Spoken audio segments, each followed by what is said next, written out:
In this session, we will discuss a question from the year 2020. The question is, critically evaluate Pope's The Rape of the Lock as a social satire. The marks allotted is 15.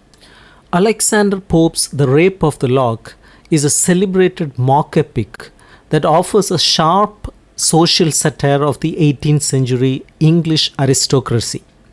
By blending the grand style of epic poetry with the trivialities of contemporary high society, Pope criticizes the superficiality and absurdity of the upper class.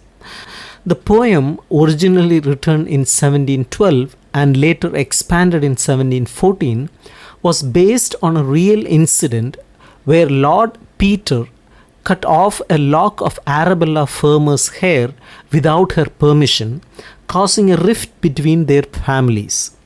Pope's genius lies in his ability to transform this petty squabble into an epic tale, thereby mocking the society that took such trivial matters so seriously.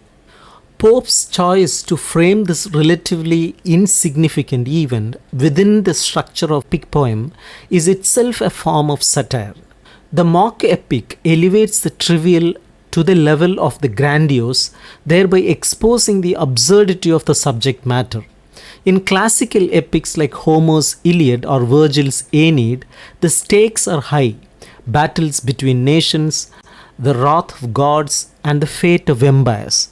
By applying the same epic conventions to minor social scandal, Pope highlights the pettiness of the upper class's concerns. For instance, the poem begins with an invocation to the muse, a typical epic convention, but instead of calling for inspiration to tell the story of great deeds, Pope asks for help in recounting the tale of a stolen lock of hair. This juxtaposition between form and content is a direct critique of the aristocracy's misplaced priorities, as they treat trivial social customs and personal vanity with the same seriousness that ancient heroes reserved for life and death struggles. One of the central targets of Pope's satire in The Rape of the Lock is the vanity and superficiality of the aristocracy, particularly its women. Pope portrays the heroine Belinda as a figure obsessed with her appearance and social standing. Her elaborate beauty ritual is described in the same elevated language that might be used to depict a warrior preparing for battle. The lines, "and now unveiled the toilet stands displayed, each silver vase in mystic order laid." This comparison of Belinda's dressing table to an altar in a sacred temple mocks the reverence with which she approaches her beauty routine. Pope uses this mock heroic description to underscore the absurdity of placing so much importance on physical appearance. Moreover, Belinda's reaction to the theft of her lock is exaggerated to the point of absurdity, mirroring the epic responses to actual calamities. When the lock is cut, the poem describes, "Then flashed the living lightning from her eyes, and screams of horror rend the affrighted skies."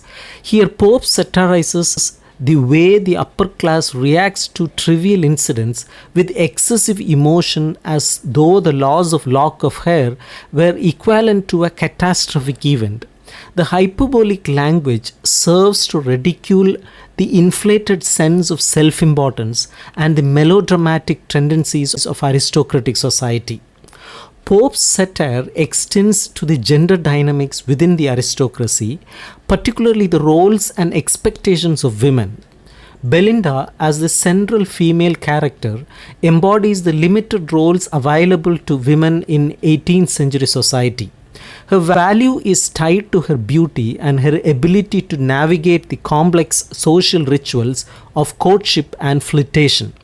Pope uses Belinda's character to critique a society that reduces women to their physical appearance and social decorum. The scene of the card game, described in the poem as a battle, further exemplifies the superficiality of gender roles. The game, compared to an epic battle, shows men and women engaged in a conflict that ultimately has no real significance, yet it is treated with utmost seriousness. Pope writes, "The adventurous baron the bright Locke admired, he saw, he wished, and to the prize aspired."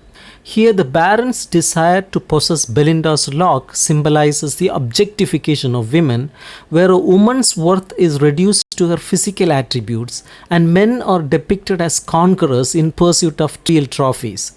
Pope's use of the mock epic form in this context satirizes both the societal expectations placed on women and the trivial pursuits of men, suggesting that both genders are trapped in a cycle of superficiality and meaningless competition. Pope also critiques the religious and moral hypocrisy of the upper class. The characters in The Rape of the Lock often invoke religious language and rituals in the context of their shallow pursuits, thereby highlighting the disconnect between their actions and true moral or spiritual values. For example, Belinda's dressing ritual is described as a form of worship, yet it is a worship of vanity, not of any higher spiritual ideal.